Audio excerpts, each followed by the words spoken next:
Welcome to Park City, Utah. It's a little town in the mountains. Not really in the mountains. It's about 6,000 feet above sea level, almost 7. So it's actually taller than Angel's Landing. Looks like a main hotel. Parking is very expensive. I had to pay $4 per hour. I booked 2 hours. And this is the little downtown. I don't know, it's kind of... I'm in two minds about these little towns because on the one hand, there are signs in this particular town, close the main street to traffic, no traffic on Main Street. Well, if you close the main street to traffic, tourists are gonna stop coming. You're gonna stop making money.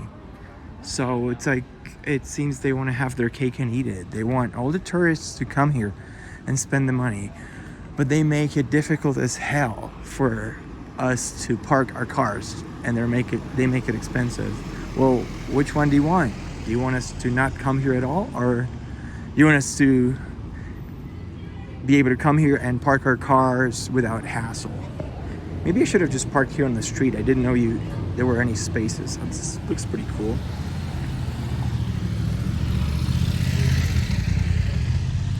Looks pretty neat.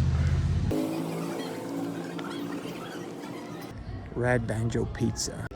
Ooh, breakfast, lunch, dinner. This trip is not good for my diet. In the beginning, I try to be good and I try to eat like healthy stuff, and now I'm just like done. I'm just eating my favorite food, burgers, good burgers. Look at that old movie theater. And chicken. Well, chicken is keto, but you know what I mean. Chicken with stuff that's not good for you.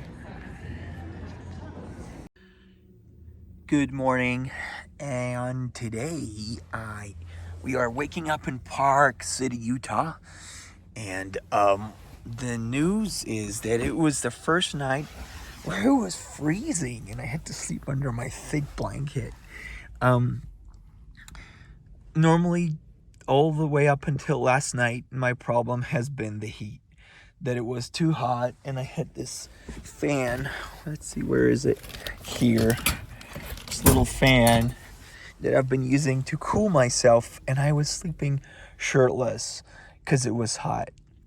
My problem was and I was rolling windows down a crack on each side for a breeze to cool me down as well. And the temperature at night would drop enough to cool me down a little bit. And last night, I'm in the mountains now. Look, it's a completely different climate to Southern California. And so last night, it was warm because during the day it was 80 something degrees. So it was just like back home almost.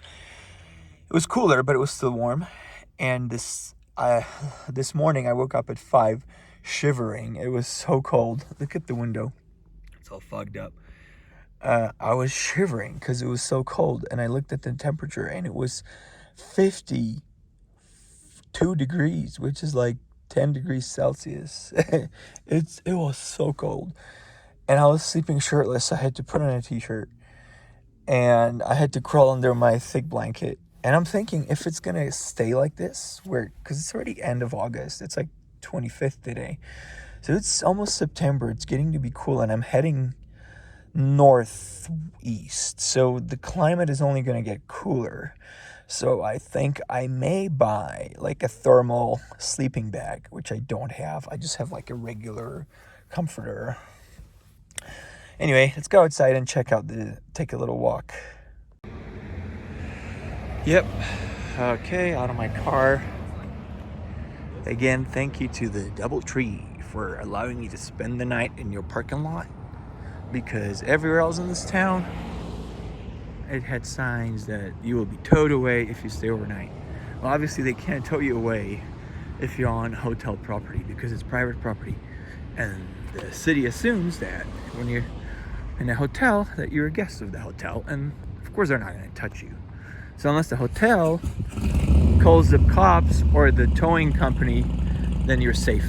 And fortunately, this hotel doesn't check the license plates against their registry, so they don't know that you're not a hotel. If they see a car, they just assume you're staying here.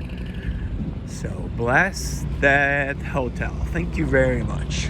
This is like the bad part about technology. Technology's good, but one of the negatives is the super scrutinizing surveillance of everything. For example, they could install a system that reads every license plate that comes into their parking lot, and the system could automatically cross-reference it against guests. And if the license plate doesn't match a registered guest, then they know that you're not, then they know that you're not really a registered paid guest, and they could automatically call the cops to remove your car from the premises. So this, of course, they could do that. They're not doing that. I'm grateful they're not doing that. But they could do it very easily. It wouldn't be illegal. And that's like the bad side of technology.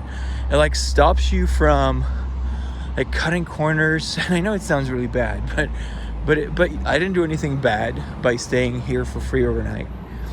And technology could stop you from like doing these little life hacks that they don't cause anybody any harm. You know, it's not like illegal. It doesn't cause anybody. I haven't done anything wrong to any person by staying here. But technically, it's not right to do because I'm not a paying guest. So, you know, it's at the discretion of the hotel. Anyway, enough rambling. This is a beautiful town. It's Park City, Utah. So we're gonna go to Starbucks and get a drink. There was my Starbucks cup, which I reuse, and we're gonna dump the old contents somewhere here on the grass, and we're gonna get a fresh brew of coffee. Just entered Wyoming maybe about 30 minutes ago, and it really is a whole lot of nothing. This is the state with the lowest population in all of the United States. Relative to its size, and I think in general as well. It's one of the biggest states. It's probably like the 4th or 5th biggest state, but it has the lowest population. They have only, if I'm not mistaken, about 500,000 people. Maybe by now it's like 600,000, which is really not a lot of people if you think about it. It's just like one city. So yeah, there's nothing here. I've driven through one town so far, I think Evanston, and western Wyoming is a little hilly, as you can see, but I know that as you head east, it'll eventually become flat. So I don't expect to see a whole lot while driving through it. I've already seen some bison. There are bison in a lot of places just grazing on the fields. But yeah, you gotta be so careful not to break down in the middle of nowhere because the nearest town is always far away. And when I was entering Wyoming, I pulled over to take a picture in front of the Welcome Wyoming sign, and there was a family that just got a flat because on the exit from the freeway there was a sharp curb, and they wanted to pull back on the freeway without stopping because they got scared of the curb, and they actually busted their front tire. So they were stranded, and all I could do is give him my jack to try to patch the tire because he had a little tire patching kit, but he couldn't do it. The puncture was too great for the patching kit to work.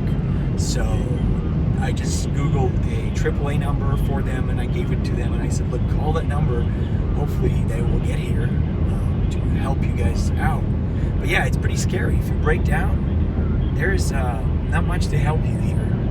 So make sure your gas is full, and right now I have just over half tank of gas and 267 miles to go, and I will arrive in a town before that runs out. So I'm good.